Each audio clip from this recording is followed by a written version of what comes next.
Alhamdulillahirabbil alamin wa bihi nasta'inu ala umuri dunya waddin. Wassalatu wassalamu ala sayyidil mursalin sayyidina Muhammadin wa ala alihi wa sahbihi ajma'in. Amma ba'du. Yang terhormat para alim ulama, para pembesar-pembesar, para pengurus-pengurus yang kami hormati dan yang kami ta'zimi, dan setelah kami hormati para pengurus masjid di sini, dan tak lupa para jamaah yang kami segani dan kami hormati juga. Pertama-tama segala syukur kehadirat Allah Subhanahu wa taala yang sudah memberikan kita semua kesadaran diri, keberkahan untuk masih bisa sholat subuh berjamaah. Karena di dalam beberapa kitab disebutkan bahwa kejayaan Islam itu tergantung sholat jamaah subuhnya para umat Islam. Jadi kalau sholat jamaah subuhnya umat Islam itu sudah mulai bergerak, mulai aktif, mulai rame, maka insya Allah kejayaan Islam akan datang lagi. Dan yang kedua, salawat serta salam kami haturkan kepada baginda Rasulullah Muhammad SAW, di mana beliau berkata, Rajab itu adalah bulannya Allah, Sya'ban itu adalah bulannya Nabi Muhammad, dan Ramadan adalah bulan umatnya Nabi Muhammad. Sebelumnya mohon maaf karena memang sebenarnya bukan pengganti, terlalu bagus untuk pengganti, karena kami masih santrinya Ustadz Hasan sebenarnya. Cuman kebetulan disuruh sama beliau untuk menggantikan, menemani para bapak-bapak sekalian mengisi mengisi waktu jeda antara maghrib sampai terbitnya matahari. Karena memang para ulama dulu memang menganjurkan biasanya setelah ba'da subuh itu mereka membaca aurat-aurat, azkar-azkar, zikiran-zikiran sampai matahari terbit.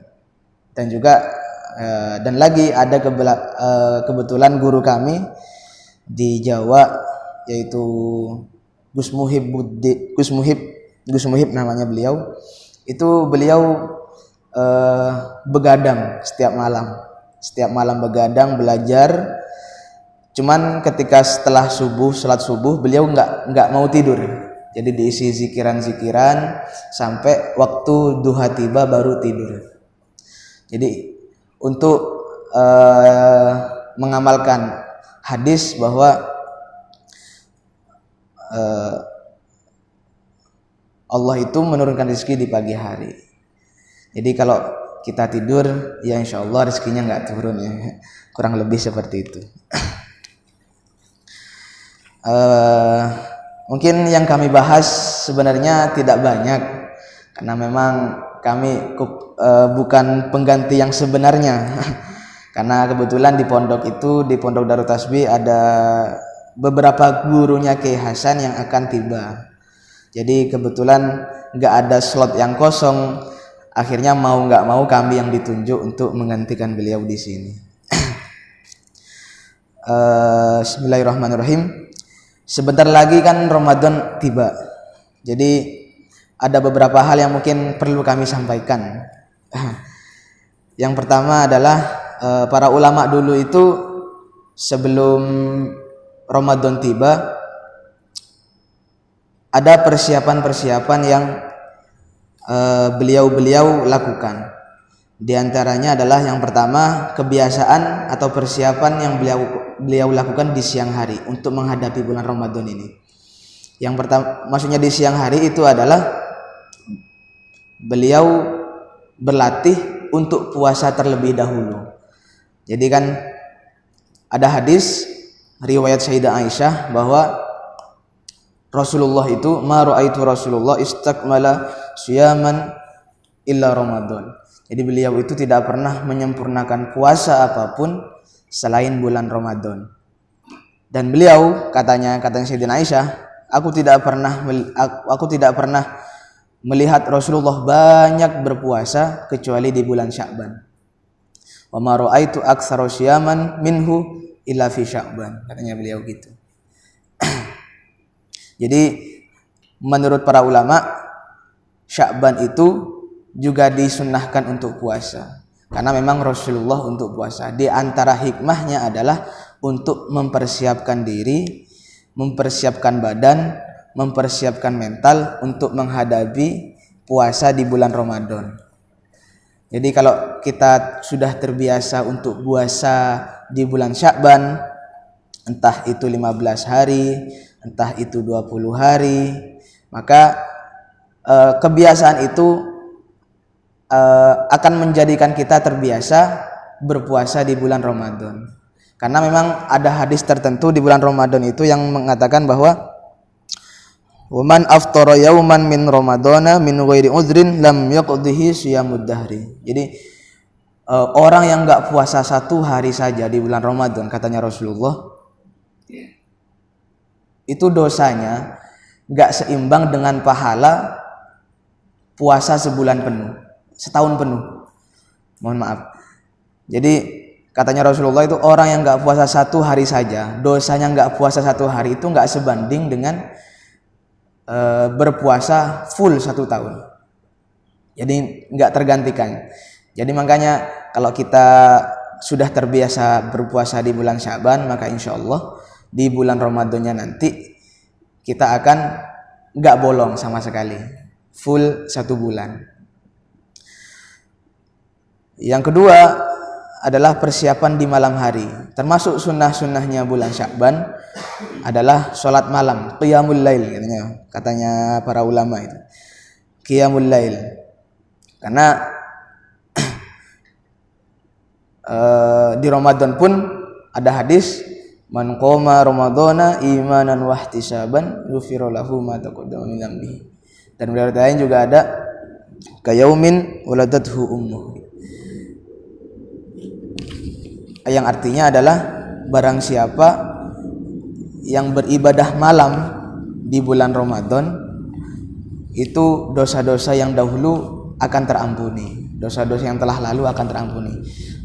Orang mau biasa begadang malam untuk sholat malam, itu memang harus terbiasa dari sebelum-sebelumnya. Jadi kita mulai latihannya itu di bulan Sya'ban, katanya para ulama. Mulai latihannya di bulan Sya'ban, mulai latihan puasanya juga di bulan Sya'ban di sekarang ini. Meskipun ada beberapa ulama yang mengatakan bahwa puasa di setelah nisfu Sya'ban tanggal 15 itu hukumnya makruh. Jadi mungkin di bulan Sya'ban yang akan datang, mungkin bisa dari tanggal pertama kita cicil kita berlatih sebisa mungkin untuk berpuasa di bulan Sya'ban tersebut. Entah itu di tanggal 1-nya atau mungkin kita bisa lebih-lebih bisa puasa Daud. Mohon maaf, puasa Daud. Jadi puasa Daud, puasa sekarang puasa, besok enggak puasa. Terus besoknya lagi enggak puasa, lusanya lagi puasa. Itu lebih bagus. Kalau enggak bisa ya Senin Kamis minimal ya. Senin Kamis. Supaya badan kita terlatih untuk berpuasa di bulan Ramadan. Menimbang ada hadis tadi, yaitu barang siapa yang tidak berpuasa 1 kali saja, maka dosanya itu tidak sebanding dengan berpuasa 1 tahun penuh. Ini enggak tergantikan. Nah, qiyamul lail itu artinya adalah ibadah di malam hari sebenarnya. Cuman ada beberapa, kalau dirinciin lagi, maksudnya beribadah qiyamul lail di malam hari itu adalah sholat apapun setelah sholat isya di malam hari sebelum dia tidur. Itu namanya qiyamul lail. Jadi kebiasaan orang-orang dahulu itu ada yang sampai sholat 13 rakaat, ada yang sampai sholat entah itu sholat taubat, entah itu sholat hajat, entah itu sholat apa.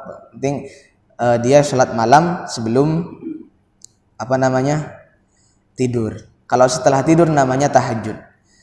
Jadi kalau tahajud, sebagian ulama mengatakan bahwa dia harus tidur. Cuman ada beberapa di kitab disebutkan tidak harus tidur. Yang penting setelah sholat isya dia boleh melakukan tahajud. terlepas dari perbedaan itu, yang penting kita di bulan Sya'ban ini mumpung masih ada beberapa hari lagi, kita biasakan untuk qiyamul lail. Karena di antara faedahnya qiyamul lail adalah nanti seumpamanya di bulan Ramadan itu malam Lailatul Qadar tiba, kita udah siap untuk begadang semalaman penuh untuk menyambut Lailatul Qadar tersebut.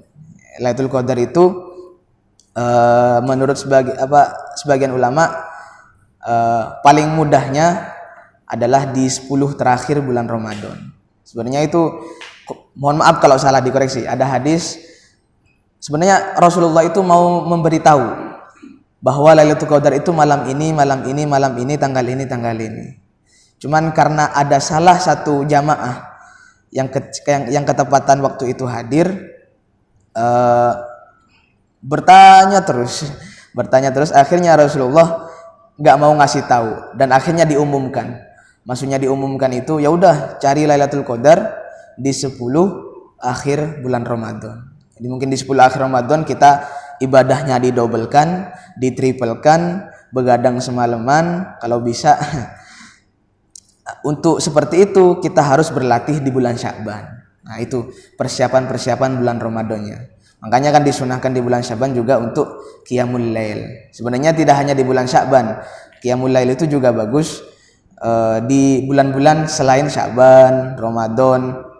Karena menimbang di malam hari itu adalah waktu-waktu istijabah, waktu-waktu tergabulnya doa.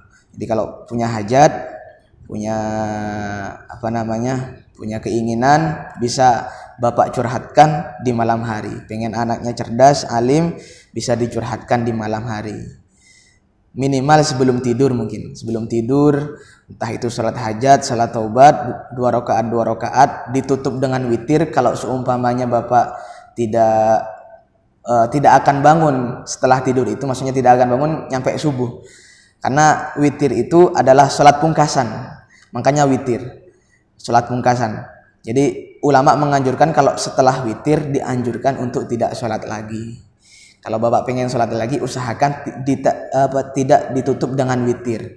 Kalau semuanya Bapak udah sholat sebelum tidur, sholat hajat, sholat taubat dan lain sebagainya, sholat istikharah, dan Bapak berkeinginan untuk sholat tahajud lagi setelah bangun tidur dan kemungkinan juga akan bangun, maka dianjurkan untuk tidak sholat witir terlebih dahulu. Karena sholat witir itu adalah sholat pungkasan, sebagaimana sholat maghrib. Jadi kalau witirnya siang, itu adalah maghrib. Makanya maghrib kenapa ganjil 3 rakaat atau bahasa Arabnya witir? Ya karena memang pungkasannya siang hari itu ada di sholat maghrib. Kalau malam hari, ya sholat sunnah witir itu. Jadi kalau setelah sholat witir, kita dianjurkan untuk tidak sholat di malam itu hari itu juga. Tidak sholat lagi. Sebenarnya kita punya 2 panutan untuk sholat witir ini sebenarnya. Kalau sebagian cerita, sebagian dalam kitab disebutkan bahwa kalau sahabat Abu Bakar itu sholat witirnya didahulukan. Jadi sebelum tidur beliau sholat keinginan beliau sholat apa aja, terus nanti ditutup dengan sholat witir ganjil, entah itu 1 rakaat, minimal 1 rakaat, afdolnya 3 rakaat. Kalau beda dengan Sayyidina Umar, kalau Sayyidina Umar itu lebih memilih untuk sholat witir di akhir malam. Jadi beliau setelah sholat isya ibadah-ibadah dan tidak ditutup dengan witir. Beliau tidur, nanti bangun baru sholat tahajud dan witir. Karena memang kalau sahabat Abu Bakar itu lebih besar kekhawatirannya. Kalau lebih Umar lebih besar pengharapannya kepada Allah. Jadi karena lebih besar khawatirnya, akhirnya sahabat Abu Bakar itu mendahulukan witir, takut nanti setelah tidur itu nggak bangun. Takut nyampe bablas sampai subuh. Kalau Sayyidina Umar nggak, terlalu keras terhadap dirinya sendiri. Jadi Bapak bisa ikut yang mana saja. Bisa sholat witir terlebih dahulu. Kalau memang seumpamanya kecapean, kalau saya boleh memberi solusi, kalau Bapak udah kerja seharian full, malamnya udah kecapean, mungkin setelah sholat isya disempatkan sholat witir 1 kali saja. Setelah sholat ba'diyah isya, sholat witir 1 kali. Karena memang sholat witir khairun minad dunya wa ma fiha. Lebih bagus daripada dunia dan seisinya. Seperti itu. Lalu setelah kita sudah terbiasa untuk puasa di bulan Ramadan, maka juga kita dapat keuntungan puasa di bulan Ramadan. Man shoma ramadhana imanan wa ihtisaban ghufira lahu ma taqaddama min dzambi. Barang siapa yang berpuasa di bulan Ramadan karena iman yakin terhadap Allah, wahtisaban, ada sebagian ulama yang mengatakan wahtisaban itu mengharap ridhonya Allah, ada sebagian yang mengatakan mengharap ampunannya Allah, ghufira lahu ma taqaddama min dzambi. Maka diampuni segala dosanya yang telah lalu. Jadi kita berlipat ganda. Pagi puasa, habis buka puasa udah diampuni dosa-dosa kita. Malam ibadah malam diampuni lagi dosa-dosa kita. Nah, makanya ada sebagian hadis itu sampai bilang seperti ini. Teksnya, kharaja min dzunubihi kayaumin waladathu ummu. Jadi ketika orang itu sudah puasa di bulan Ramadan full tanpa bolong, itu seperti orang yang dilahirkan kembali. Jadi benar-benar suci, nggak ada dosa sedikit pun, baik besar ataupun kecil.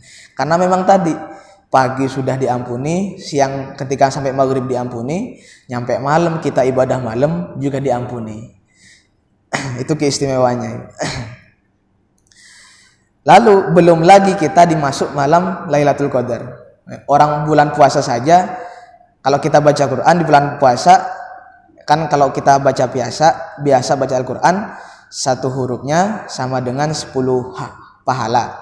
Ini kalau bulan Ramadan itu bisa berkali lipat, bisa sampai 100 pahala. Kalau semuanya kita baca Quran di bulan puasa, satu lembar saja udah nggak terhitung tuh pahalanya.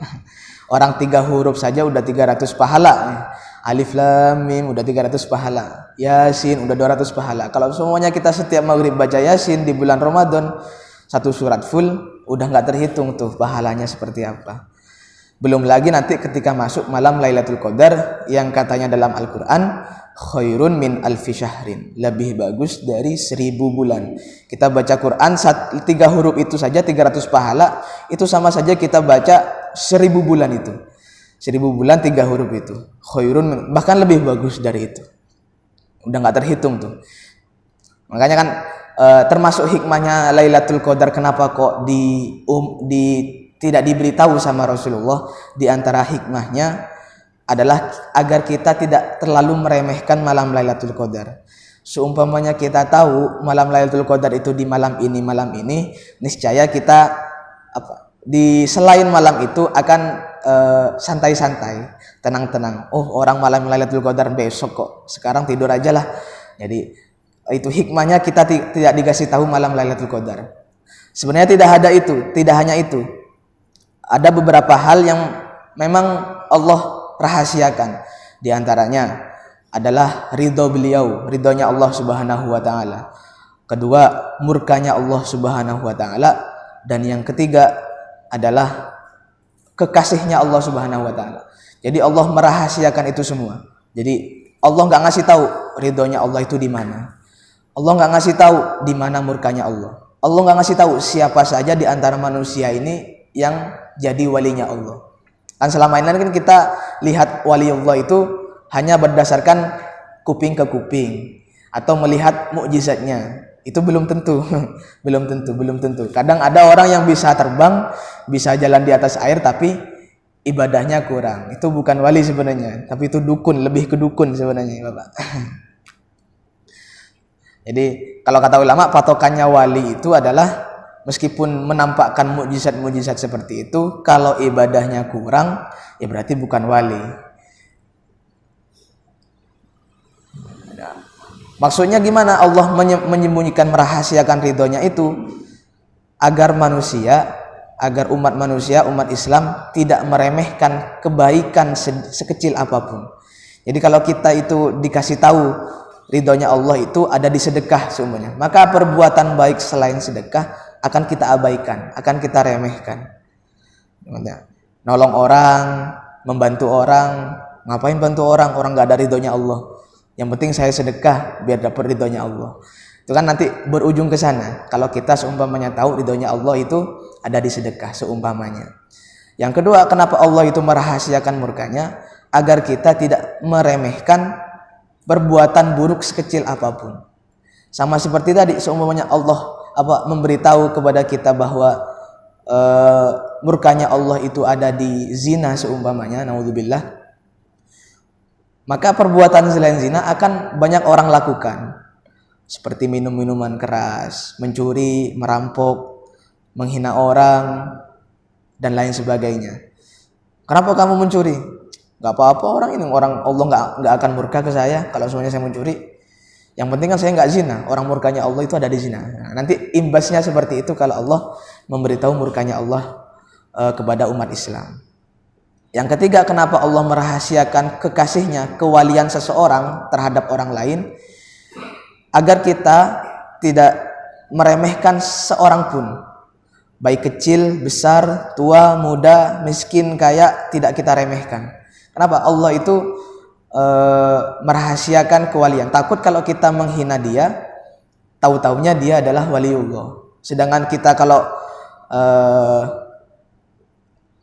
menyakiti walinya Allah, katanya Allah, man adali waliyan faqad adzantuhu bil harb, katanya Allah. Dalam hadis qudsi itu, Pak. Dalam hadis qudsi. Barang siapa yang menyakiti waliku, maka aku sudah mengizinkan untuk memerangi dia. Sudah menabuh gendang perang dengan saya, katanya Allah Ta'ala. Jadi kalau kita sudah menyakiti satu saja walinya Allah, menyakiti hatinya saja, maka sama saja kita menabuh genderang perang terhadap Allah, siap-siap perang. Kayaknya Allah sangat murka terhadap orang yang menyakiti kekasihnya. Di samping itu juga ada beberapa hal yang Allah rahasiakan, diantaranya hari kematian, rezeki, kan kita nggak tahu semua itu. Karena memang di balik hikmahnya, kalau kita tahu kita mati kapan, niscaya kita semuanya kita mati besok. Maka sekarang ini akan kita isi dengan maksiat terus. Karena memang wataknya manusia itu seperti itu, rakus dan suka berfoya-foya, wataknya manusia. Jadi kalau kita semuanya diberitahu sama Allah, nih besok si fulan mati, maka sekarang ini, hari ini kita akan banyak bermaksiat, menghina orang, puas-puasin maksiat. Besok, ntar malam taubat, besoknya banyak ibadah sampai ajal tiba. Kalau seperti itu kan seakan-akan tatanan dunia itu akan rusak.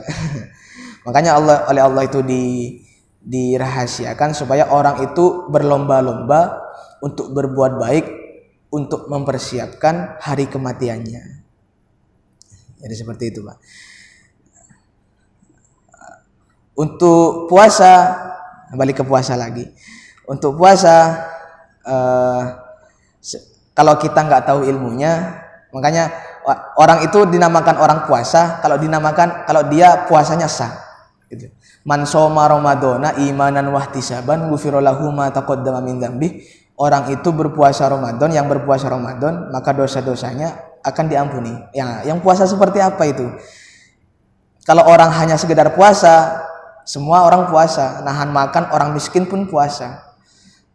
Yang nahan makan, nahan minum, banyak di antara mereka orang-orang miskin yang juga kalau kita nggak tahu ilmunya, kita anggap mereka itu adalah orang yang berpuasa. Sedangkan puasa yang sah itu, yang sampai menimbulkan dosa-dosa kita akan diampuni, itu adalah puasa yang sah dalam agama.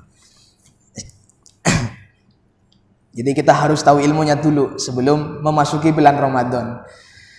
Di antaranya adalah kalau niat, ya yang utama kalau kita bahas puasa adalah niat. Sebenarnya niat itu kan, niat puasa kan, kalau niat puasa terlepas dari khilaf itu kan, banyak orang itu bilang nawaitu shoma godin anadai fardhi syahri ramadhana, ada yang bilang ramadhani hadhihi sanata atau hadhihi sanati fardhulillahi taala. Terlepas dari itu, niat itu adalah al-qasdu, jadi tujuan, keinginan, itu adalah niat. Jadi nggak harus dalam hati kita niat saya pengen puasa Ramadan lillahi ta'ala, nggak harus seperti itu. Karena niat itu diibaratkan kita ambil baju. Masa kita setiap ambil baju hati kita bilang saya niat ambil baju, kan enggak. Jadi kita cuman ambil buka lemari, karena dalam buka lemari itu kita sudah punya keinginan untuk ambil baju. Sama seperti itu, niat dalam sholat, niat puasa pun gak harus kita dalam hati bilang saya niat sholat duhur 4 rakaat fardu karena Allah Ta'ala. Gak harus, karena kita sudah berdiri saja di masjid, sudah menata shaf, sudah berdiri di shafnya masing-masing, kita sadar kalau itu sholat subuh 2 rakaat dan kita jadi makmum waktu itu, kita sadar seperti itu, kita takbir Allahu Akbar, kita pun sudah dianggap orang yang sah sholatnya karena sudah niat. Begitupun puasa niatnya itu di malam hari sampai fajar sodik. Jadi kalau fajar sodik itu kalau kita bahasakan adalah waktu subuh. Kalau kita niatnya setelah sholat subuh, maka niatnya puasanya nggak batal, nggak sah. Di hari itu kita puasanya nggak batal, puasanya nggak sah, batal. Alias kita harus mengkodoinya setelah bulan Ramadan. Tapi menurut Imam Malik, untuk hati-hatinya di awal bulan Ramadan, nanti tanggal 1 Ramadannya setelah taraweh, kita juga selingi niat niat untuk berpuasa Ramadan sebulan penuh. Nah itu. Jadi kita udah bermaksud aja pengen puasa sebulan Ramadan full. Kalau Imam Syafi'i kan nggak boleh puasa disatukan niatnya di awal Ramadan. Jadi harus setiap malam harus niat kalau Imam Syafi'i. Kalau Imam Malik enggak. Jadi setiap di malam satu kita rapal niatnya 1 bulan full, maka malam-malam selanjutnya itu kita nggak usah niat. Maka solusinya para ulama bagi orang-orang yang pelupa dalam niat itu ikut mazhabnya Imam Maliki, yaitu niat di awal bulan Ramadan, niat untuk puasa sebulan full. Jadi seumpamanya di pertengahan puasa kita lupa, entah kecapean atau sebagainya, maka kita sudah masih bisa dianggap sah puasanya karena ikut mazhab Malik tadi.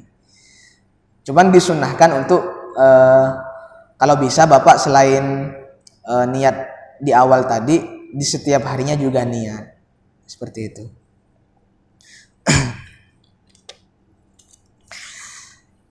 Lalu membahas puasa juga, bahwa ada beberapa orang itu yang diperbolehkan untuk tidak berpuasa.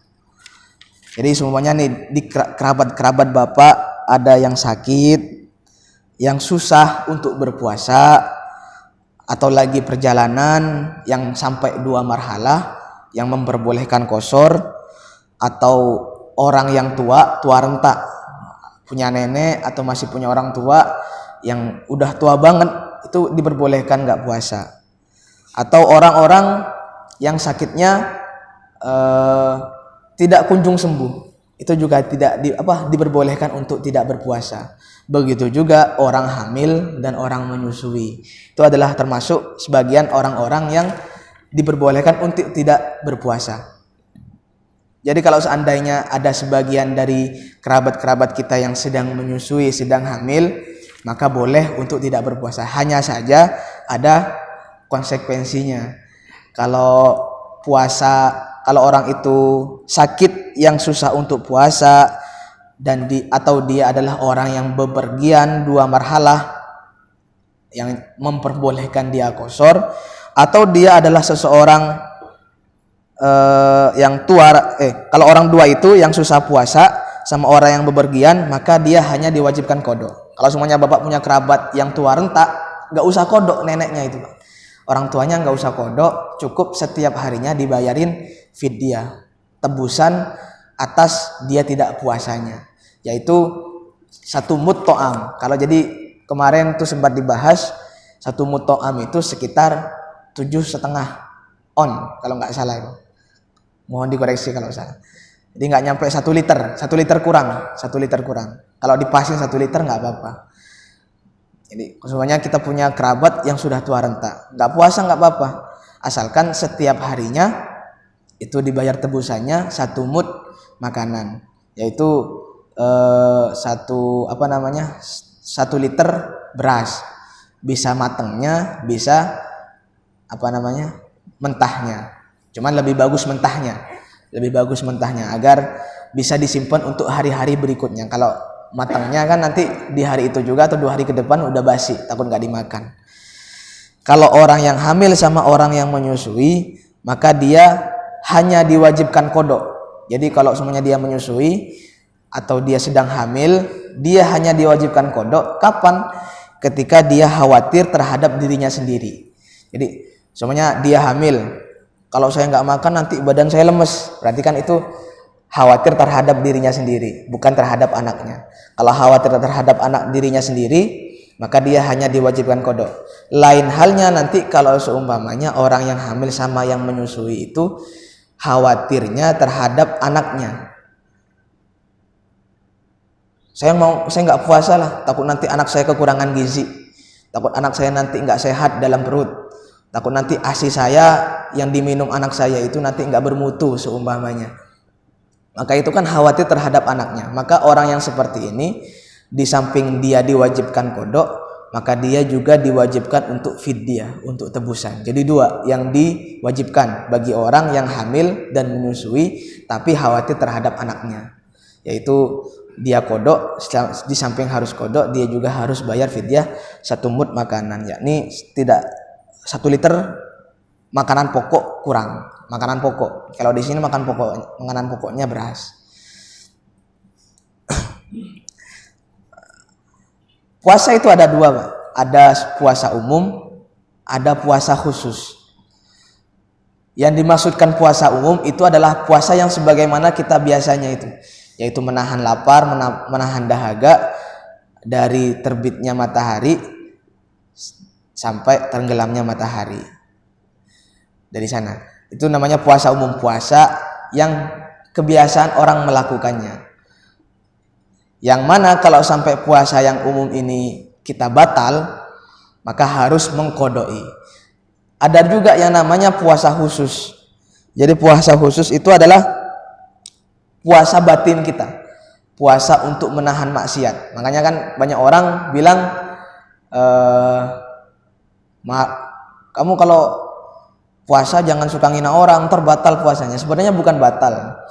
Kalau puasanya sendiri tetap sah, cuman pahalanya yang berkurang. Karena puasa yang kita lakukan itu adalah puasa umum namanya.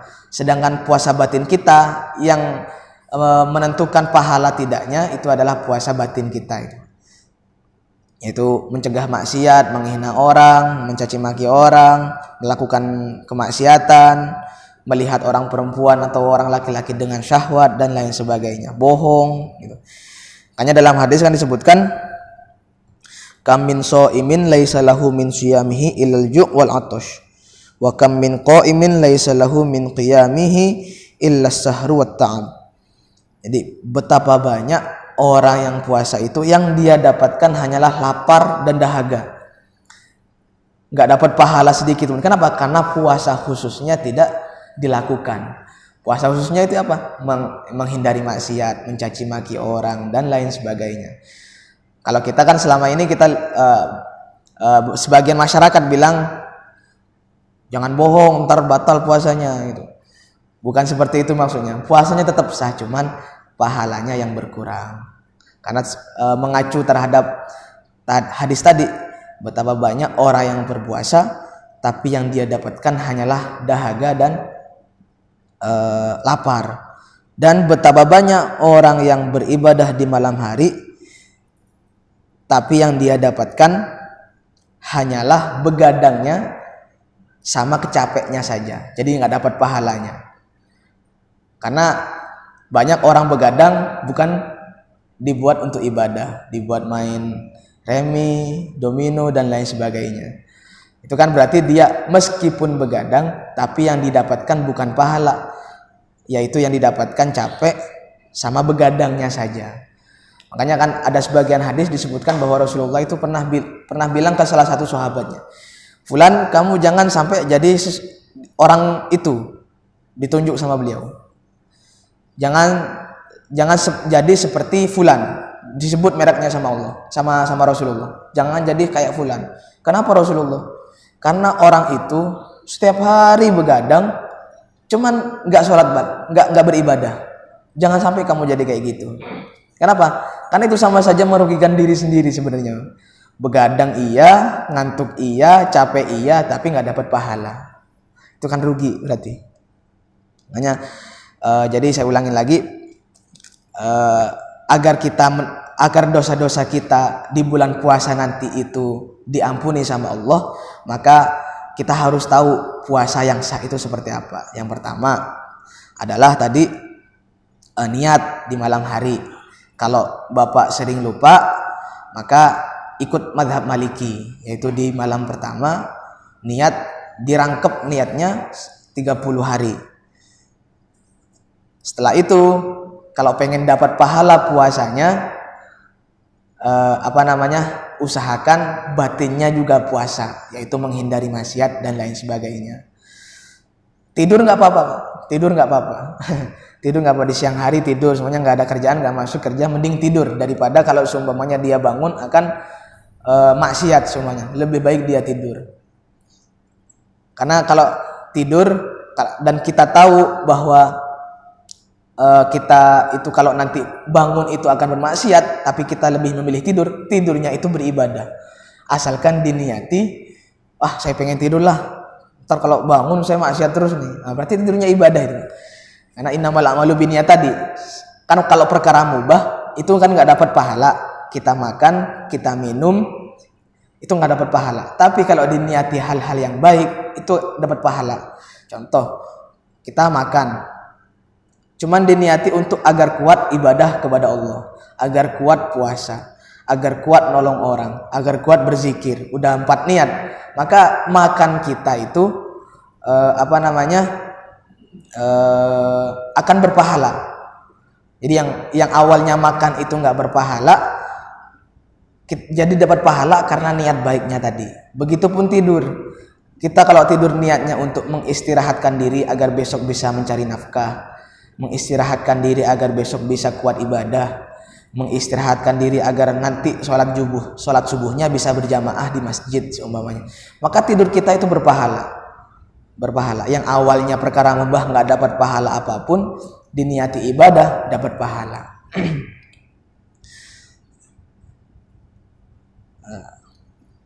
Lalu setelah kita tahu syarat-syaratnya, maka kalau yang membatalkan itu ada beberapa hal yang perlu kami sampaikan. Yang pertama adalah termasuk yang membatalkan puasa itu adalah masuknya sesuatu apapun ke lambung lewat jalur yang terbuka. Jadi jalur yang terbuka, kuping, hidung, mulut,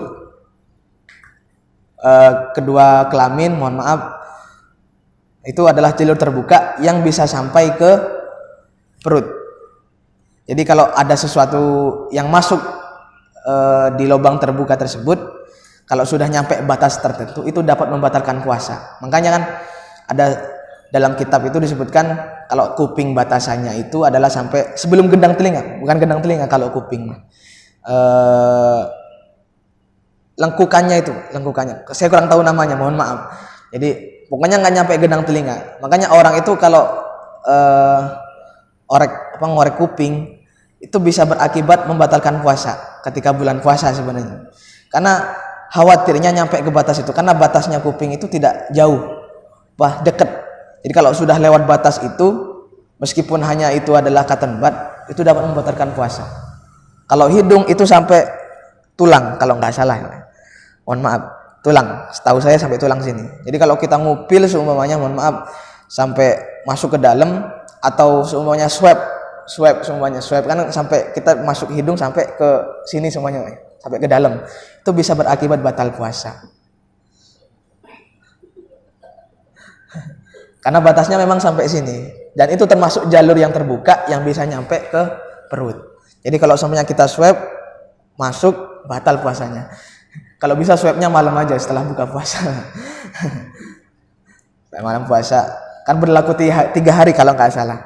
Jadi sebelum itu ketika kita memang mau mudik seumpamanya, kan baru-baru ini kan katanya nggak boleh mudik, atau mungkin boleh mudik cuman harus bawa tes antigen, swab dan lain sebagainya. Mungkin bisa dilakukan di malam hari. Khawatirnya kan nanti kalau siang dokternya nggak tahu atau gimana, nggak pernah belajar agama, akhirnya dimasukkan gitu aja, maka puasa kita batal. Yang kedua adalah jima. Jima itu adalah bersetubuh. Lalu istimna. Istimna itu adalah bahasa Indonesianya orgasme. Orgasme atau kalau bahasa laki-lakinya mohon maaf onani sebenarnya.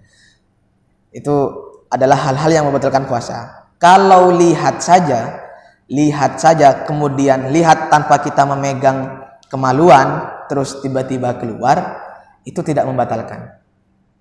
Yang membatalkan itu kalau kita lihat sambil dipegang semuanya. Kalau nggak dipegang atau disentuh saja dengan pakai sarung, disentuh apapun terus keluar, maka itu membatalkan puasa. Kalau kita cuma melihat sekilas, lihat perempuan seumpamanya lewat terus karena ngelihat itu tanpa kita menyentuh, tanpa kemaluan kita tidak tersentuh apapun, tiba-tiba keluar, nggak batal puasanya. Terus selanjutnya adalah istiqoah. Istiqoah itu adalah sengaja muntah. Jadi maksudnya sengaja muntah itu bukan muntah kalau kita sakit muntah, bukan seperti itu. Jadi sengaja muntah. Jadi dia sengaja diapain gitu badannya atau mulutnya dimasukin apa sampai dia muntah. Itu dapat membatalkan puasa. Kemudian puasa itu juga akan batal ketika dia haid, nifas, gila, ayan, epilepsi, dan juga mabuk kalau dia semuanya maksudnya mabuk ini ketika dia lakukan di siang hari semuanya. Contoh dia minum minuman keras di sebelum sahur minum minuman keras semuanya. Efek mabuknya ada sampai jam 8 semuanya. Jadi di jam 8 masih mabuk, masih teler, maka dia puasanya batal meskipun malamnya sudah niat. Kenapa? Karena tadi itu batal, karena mabuk tadi.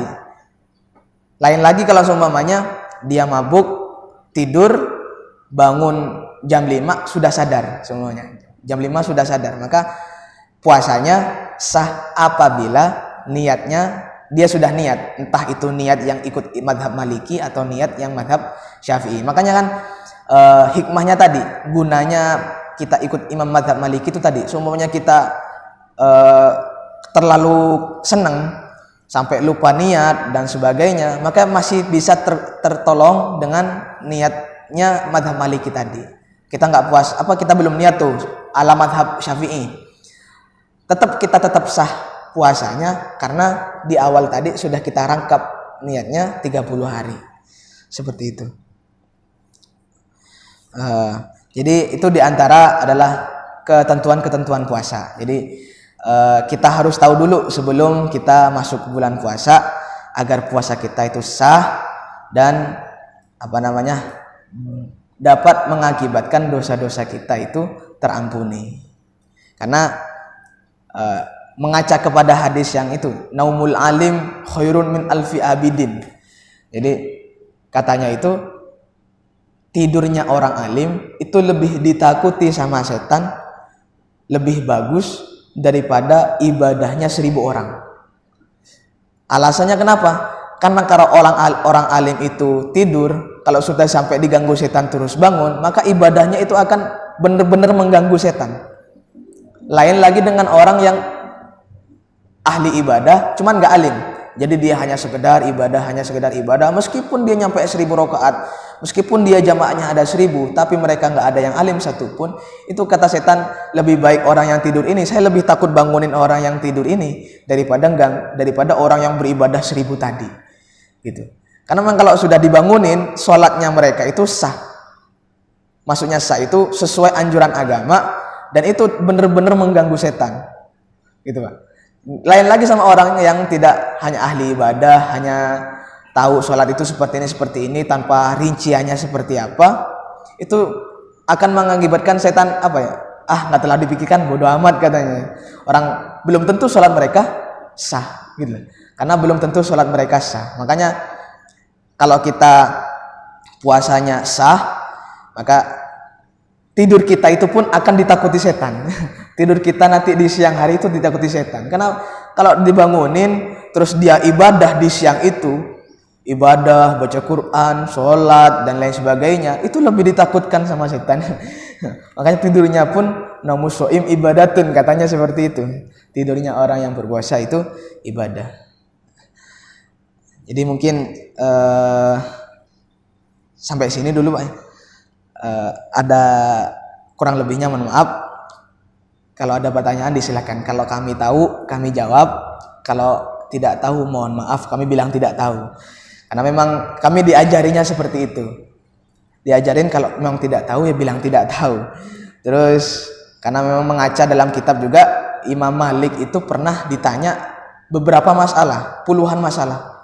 Yang terjawab hanya sebagian saja. Selebihnya beliau bilang nggak tahu. Jadi Imam Malik itu seperti itu. Guru saya pun ada yang seperti itu. Kalau ditanya di kelas itu, Pak Guru, apa hukumnya ini itu? Nggak tahu saya. Yang lain jadi bilang kayak gitu. Jadi kami memang diajari seperti itu. Jadi semuanya kami tidak tahu jawabannya, jadi mohon maaf sebesar-besarnya. Silahkan kalau ada yang mau nanya Bapak, bebas ya. Waalaikumsalam warahmatullahi wabarakatuh.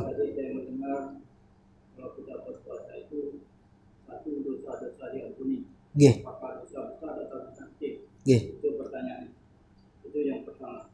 Yang kedua mungkin masih perlu ditambahkan dia anak-anak batas anak yang tidak boleh berpuasa dan orang gila.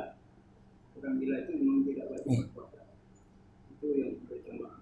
Kemudian yang terakhir ada kaitan dengan Lailatul Qadar. Di Lailatul Qadar itu di sebagian di Thailand itu dia seolah-olah sudah tahu itu malam 27 itu dia bangunkan seluruh keluarganya untuk ini dipersiapkan. Ini juga bagaimana tanggapan Mas? Terima kasih atas kesempatan ini. Bismillahirrahmanirrahim. Untuk yang pertama tadi perihal, mohon maaf tadi apa Pak? Lupa. Dosa besar. Sebenarnya kalau mengaca kepada hadis itu dosa besar kecil diampuni. Dosa besar kecil itu diampuni karena hadisnya memang tadi saya sebutkan bahwa kayaumin kharaja min dzunubihi, kharaja dia keluar min dzunubihi dari dosa-dosanya, kayaumin seperti hari, waladathu dia dilahirkan kembali, ummuhu oleh ibunya. Jadi sebagaimana orang yang bayi yang baru lahir yang belum punya dosa sedikit pun, dosa besar kecilnya akan diampuni. Dalam sebagian hadis seperti itu. Terus yang nomor 2 mengenai, ya terima kasih atas koreksinya tadi. Memang betul, mungkin saya kurang fokus karena memang baru pertama kali ceramah kayak gini. Termasuk orang-orang yang tidak sah puasanya adalah orang gila. Karena gilanya itu, semuanya dia sudah puasa pagi sampai jam 7 atau jam 8 dia tiba-tiba gila, maka puasanya batal. Terus yang terakhir mengenai Lailatul Qadar, solusi terhadap yang satu keluarga yang membangunkan malam 27. Sebenarnya kalau dalam kitab itu ada yang menjelaskan detailnya.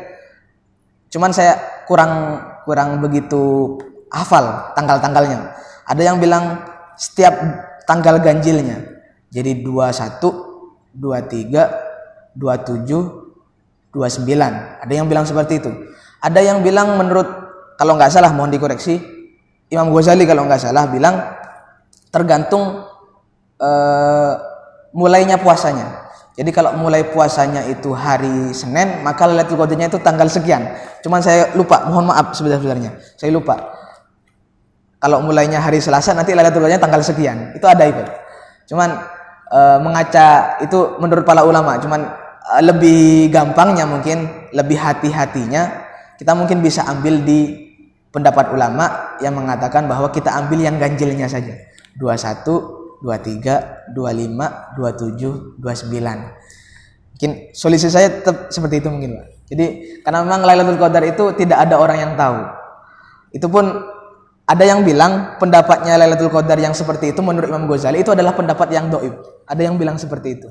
Jadi untuk mengambil hati-hatinya, karena memang kita tidak tahu detailnya, kita ambil di ganjilnya. Paling tidak di ganjilnya. Kalau kita nggak bisa setiap malam 10 akhir itu tidak bisa bangun malam, paling minimal lah sholat malam sekedar 2 rakaat, 1 rakaat baca 1 kaca, mungkin di malam-malam ganjilnya. Disempatkan setelah sholat tarawih, paling tidak setelah 10 akhir bulan Ramadan itu kita sholat sendiri 2 rakaat 4 rakaat, ditutup witir, baca Quran meskipun setengah kaca, habis itu tidur, nggak apa-apa. Yang penting niat kita adalah untuk menghidupkan malam Lailatul Qadar. Solusi saya seperti itu, karena memang kita nggak tahu malam Lailatul Qadar seperti apa, di tanggal berapanya. Mohon maaf sebesar-besarnya kalau kurang tepat atau kurang berkenan jawabannya.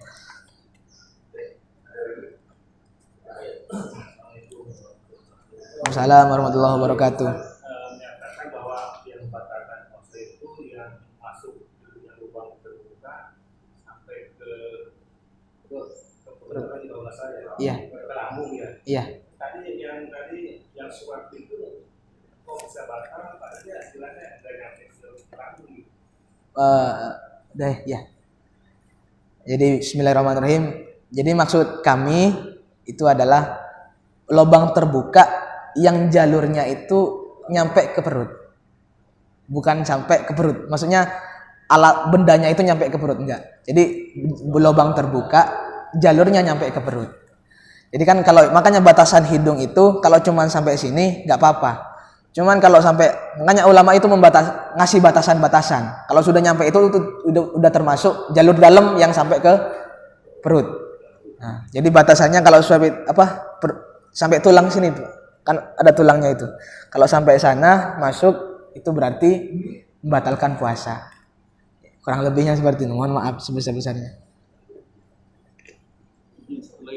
Monggo. Assalamualaikum warahmatullahi wabarakatuh. Waalaikumsalam warahmatullahi wabarakatuh. Di bulan Ramadan kan biasanya kita tadarus atau baca Quran. Bisa kita baca, kalau kita baca Quran seperti biasa, kita mendapatkan jumlah ayat atau jumlah kan per satu huruf 10. pahalanya 10. Okay. Tapi kalau kita kalau dengan memahami arti, otomatis huruf yang kita dapatkan lebih sedikit dibandingkan kita hanya membaca seperti biasa. Okay. Gitu, Ustaz. Yang mana baiknya seperti ini, Ustaz? Apakah kita tetap membaca Quran dengan memahami arti atau kita kejar jumlah hurufnya ini? Demikian, Ustaz. Assalamualaikum warahmatullahi wabarakatuh. Waalaikumsalam warahmatullahi wabarakatuh. Bismillahirrahmanirrahim. Kalau pendapat kami pribadi nih Pak ya, lebih baik tahu artinya, meskipun sedikit tapi lebih tahu ke artinya daripada banyak tapi nggak bermutu. Maksudnya nggak bermutu, karena kan tujuan Al-Quran itu kan isinya adalah mau'izoh, hibro itu kayak cerita-cerita ulama terdahulu, kita ambil hikmahnya gitu. Terus mau'izoh tentang cerita surga neraka. Kalau seumpamanya kita baca itu terus kita tidak tahu artinya, kan sepertinya sia-sia. Maksudnya kita hanya sekedar baca Al-Quran, meskipun ada nur yang masuk, kita baca Al-Quran itu kayak Allah memberi kita semacam ketenangan hati dan lain sebagainya. Di samping itu, kalau kita lebih tahu ke artinya, kita tahu maksud Allah itu, oh ya Allah, kita itu seperti ini. Surga itu ciri-cirinya seperti ini. Oh neraka, makanya kan banyak ulama itu ketika baca Quran ada yang nangis, ada yang sampai pingsan, ketika nyampe ciri-cirinya neraka itu, ada yang sampai pingsan. Bangun lagi, dibaca lagi, pingsan lagi. Bangun lagi, dibaca ciri-cirinya neraka itu, pingsan lagi. Terus seperti itu, nggak kuat. Karena saking takutnya itu, Pak. Kalau udah tahu artinya. Terlebih lagi, di samping itu juga, kalau memang kita nggak bisa tahu artinya, seumpamanya nih, kalau kita tahu artinya nggak istiqomah seumpamanya. Lebih baik yang nggak tahu artinya tapi istiqomah. Gitu. Jadi yang penting istiqomahnya. Karena ahabul a'mal ilallah adwamuha wa in qallah. Katanya gitu. Yang paling disenangi Allah itu adalah amalan yang dia istiqomah meskipun sedikit. Jadi kalau nggak bisa banyak, Bapak baca Quran nggak bisa banyak, tahu artinya boro-boro semuanya, Pak. Maka nggak apa-apa, satu baris gitu. Yang penting setiap malam Bapak istiqomah. Setiap malam nggak hanya di bulan Ramadan, Pak. Jadi setelah sholat isya sempat atau sholat maghrib baca satu baris tutup, udah ngumpul sama keluarganya lagi. Setiap malam satu baris, yang penting gitu. Makanya ada sebagian guru-guru saya itu yang ibadahnya itu sedikit, tapi istiqomah. Kayak seumpamanya setiap sholat isya beliau nggak langsung sholat witir. Setelah sholat ba'diyah, sholat witir 1 rakaat. Tapi beliau istiqomah setiap malam kayak gitu. Setiap pagi baca zikiran, baca Quran. Udah ibadahnya beliau gitu terus. Cuman istiqomah. Itu lebih bagus daripada kita sholat duha 8 rakaat seumpamanya. Sholat witir 3 rakaat, sholat tahajud 4 rakaat. Lebih bagus yang sedikit tadi daripada kita sholat banyak, zikiran banyak, baca Quran banyak, tapi jarang-jarang. Jadi kalau dibanding-bandingin, milih mana istiqomah atau tahu arti? Milih istiqomah. Milih arti sama nggak tahu arti, tetap milih arti. Gitu. Tapi tetap istiqomah yang nomor 1. Istiqomah. Karena yang paling disenangi Allah itu istiqomahnya itu. Mungkin seperti itu jawabannya kurang lebih. Mohon maaf.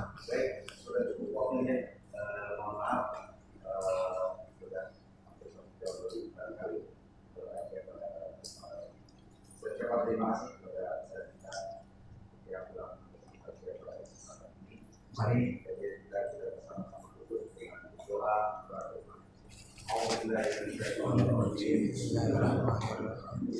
Subhanakallahumma wa bihamdika asyhadu an la ilaha illa anta astaghfiruka wa atubu ilaik. Waalaikumsalam warahmatullahi wabarakatuh. Jika kami kurang sopan, mohon maaf sebesar-besarnya, Pak. Kurang berkenan mungkin di sini, mohon maaf. Assalamualaikum warahmatullahi wabarakatuh.